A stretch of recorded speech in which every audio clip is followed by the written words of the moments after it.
Upadhyay, Divine India Times Ghazipur से। आज हम आपके बीच हैं सियासी पारों के हलचलों के बीच। हमारे साथ हैं लोकसभा प्रत्याशी भारतीय जनता पार्टी के पारसनाथ राय जी। राय साहब, हम आपसे जानना चाहेंगे कि आज अपनी उम्मीदवारी घोषित होने के बाद मीडिया से पहली औपचारिक बातचीत में स्वयं का चाणक्य का प्रतिनिधि बताए थे और नंद वंश का नाश करने की भी बात आप कहे थे, जबकि आपके इस कथन का सोशल मीडिया पर या अन्य तरीके से विरोधी मुद्दा बना रहे हैं और उसका हवाला देते हुए आपकी छवि को एक जाति विशेष के दुश्मन के रूप में पेश करने की कोशिश कर रहे हैं। क्या आपके इस कथन का अभिप्राय भी वही था जैसा विरोधी व्याख्या कर रहे हैं? सर, एक चीज आपको बता रहा हूं, मैं गणित में 2 धन 2 बराबर 4 ही पढ़ाया हूं आज तक। न 5 पढ़ाया न 3 पढ़ाया। आज 3-5 का चक्कर चलाऊंगा तब परिणाम आएगा नहीं, वो 3-5 का चक्कर हो जाएगा। मैंने जो बात कही कि एक शिक्षक, यानी मैं चाणक्य का प्रतिनिधि हूँ, शिक्षक के नाते चाणक्य इस देश के आदर्श शिक्षक रहे हैं। और जब कोई राजा अपने पद से च्युत होता है, जनता के ऊपर अत्याचार करता है, उसका शासन उचित नहीं होता है, तो एक शिक्षक का कर्तव्य है उसको सही लाइन पर लाए। मैंने ये बात तब कही जब मेरे प्रतिद्वंदी से लोगों ने पूछा कि आप उनसे कैसे लड़ेंगे, तो मैंने ये बात, शिक्षक में हूँ और शिक्षक की बात मैंने कही। जैसे चाणक्य ने घनानंद की मैंने विशेष रूप से बात की थी और इतिहास में अनेक टिप्पणियां आई हैं। अब उसमें 2 बातें हो गई। एक तो अखिलेश यादव ने ट्वीट कर दिया, पढ़े लिखे व्यक्ति हैं, देश के मुख्यमंत्री रहे हैं, वो नंद बाबा से तुलना कर रहे हैं। कहाँ द्वापर और कहाँ कलयुग में एक चाणक्य। कम से कम तिथियों का ज्ञान तो होना चाहिए। इतना भी जब ज्ञान नहीं है, मैं उनको आदरणीय है, माननीय है, प्रदेश के मुख्यमंत्री रहे हैं, लेकिन भ्रम, इतने बड़े लोग जब भ्रम फैलाने का काम कर रहे हैं, तो ऐसे में इसकी मुझे कोई चिंता नहीं। पढ़ाई लिखाई पर, ऐसे लोगों के ज्ञान पर मुझे तरस आता है। दूसरा, एक दिन फोन आया कि आपने नाई समाज के लोगों के लिए बात कह दी। मैंने उनसे कहा कि देखिए, मेरा आशय था कि एक शिक्षक समाज को सुधारता है, समय आने पर वो कड़े निर्णय भी लेता है। अगर किसी की भावना को, मेरी बात से या समूह को कष्ट पहुंचा हो, तो मैं माथा नवाकर, सिर झुकाकर उसको प्रणाम करता हूँ और मैं खेद व्यक्त करता हूँ कि यदि आपकी भावना को ठेस लगी हो तो मैं उसके लिए क्षमा याचना करता हूँ। इससे अधिक मैं क्या कर सकता हूँ? मैंने ये भी कहा कि अगर मेरे प्राण लेने से आपकी समस्या हल हो जाए तो कर लीजिए भाई, लेकिन मेरा आशय है वो मैंने कहा है और अंत तक वही रहेगा जो मैंने पहले दिन कहा था।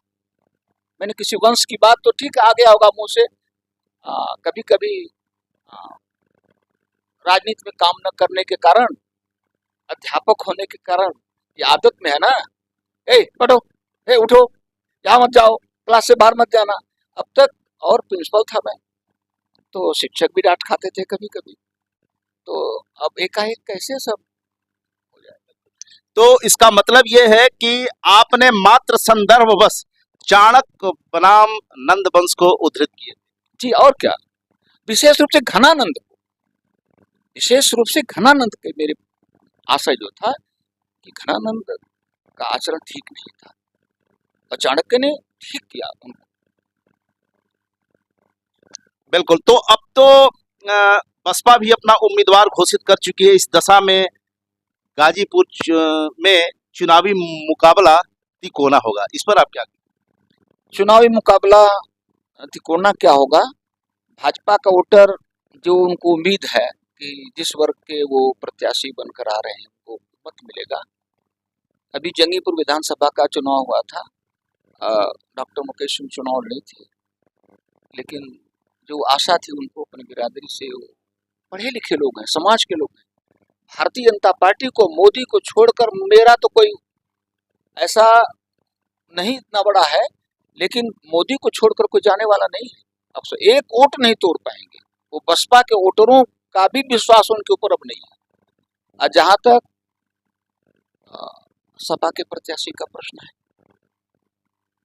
बसपा के वो सांसद हैं और सपा के प्रत्याशी हैं इस समय, तो बसपा के सांसद, सपा के प्रत्याशी, तो बसपा भी तय करे, सपा भी तय करे, अब वो ऐसे समय पर मुलायम सिंह को छोड़कर गए थे, वह दृश्य मुझे याद है। मैं विधानसभा में माननीय केदारनाथ सिंह जो हमारे एमएलसी थे उनके साथ में जा रहा था, और मुलायम सिंह जी मेरे कॉलेज में आए हैं। हमारे कॉलेज को उन्होंने 1 लाख रुपया दिया था। एक बार जब चुनाव हुआ था जखनिया विधानसभा का, और उधर लखनऊ के पास एक विधानसभा थी, मध्यावधि चुनाव था। मुलायम सिंह जी ने इनको मुड़ कर देखा भी नहीं, माननीय सांसद जी, क्योंकि ऐसे समय में वो साथ छोड़कर गए थे मुलायम सिंह जी का। लेकिन अब समय है, ये राजनीति है, ये सब राजनीति का ये लोग करें, यही विषय है। जरा प्रिंसिपल साहब संभाल के बोलिए, यहाँ 3-5 चलता है। हमने कहा कि इस उम्र में यार क्या 3-5 चलाऊं, क्या 3-5। तो मतलब कि इस तिकोना में आप भाजपा को किस दृष्टिकोण से दिखेंगे और किस जगह पे रखना चाहेंगे? भाजपा एकदम आगे आगे है। पिछली बार जो घटना, जो 19 में मनोज जी चुनाव हार गए, उसका मैंने उदाहरण भी लोगों को दिया है कि सपा बसपा एक जाति विशेष का प्रत्याशी के इतना बड़ा वोटों की लाट थी कि उसको क्रॉस करना, वो 50% से ऊपर का मामला था, क्रॉस करना मुश्किल था। जबकि पूरे प्रदेश में भाजपा 65 सीटें पाई, ऐसा गठबंधन का उसने एकदम सत्यानाश कर दिया। लेकिन आज वो स्थिति नहीं है। आज ओम प्रकाश राजभर भी भाजपा के साथ हैं, जो उस समय नहीं थे। और अनेक, अब बहुत विकास हो गया। मोदी जी का जो विकास का क्रम चल रहा है, फ्री का राशन 5 वर्ष और मिलेगा।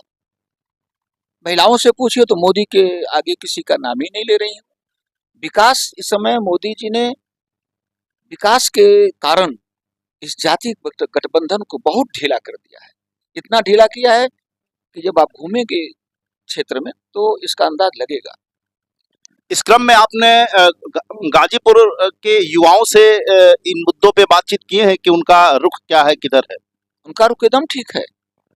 अनेक नौजवानों का भी, मैं बैठा था आपसे आने से पहले, जब आपने कहा कि मैं आ रहा हूँ, तो मैंने लोगों से कहा कि उपाध्याय जी आ रहे हैं, आप लोग रहना। इस बीच में मैं 2 जगह मिल के आ गया, तो बैठा तो आपसे फोन किया, उस बीच में 50 फोन आए लड़कों के, गुरुजी हम लोग आपके लिए हम लोग एकदम तैयार है, कहाँ लगे, क्या करें, कैसे करें। तो इस क्रम में एक और आपसे सवाल जानना चाहेंगे कि इस लड़ाई में भाजपा का निकटवर्ती प्रतिद्वंदी कौन होगा? हमको लगता है कि सपा ही होगी निकट प्रतिद्वंदी, जो मुझे लगता है ऐसा। और उससे अधिक क्या कहा जा सकता है। तो सपा को पटकनी देने के लिए आपने रणनीति बनाई है या ऑलरेडी प्लेटफॉर्म बना हुआ है? एकदम बना हुआ है। मैंने तो कहा था ना कि मुझे भाजपा कार्यालय बुलाया गया, अभी जगह जगह बैठकें हो रही हैं, जगह जगह कार्यकर्ताओं के सम्मेलन हो रहे हैं। मैंने मनोज जी का भी चुनाव देखा है, इतने प्रभावी सम्मेलन कि एक भी बूथ अध्यक्ष अनुपस्थित नहीं, 100% उपस्थिति। आज तक संगठन में बहुत दिन से 40 वर्ष हो गया, लेकिन ये उपस्थिति मैंने नहीं देखा। ये लक्षण दिखाई पड़ रहे हैं कार्यकर्ताओं के। मनोज जी की हार की पीड़ा सब मन में लेकर चल रहे हैं। ये रहे पारसनाथ राय जी,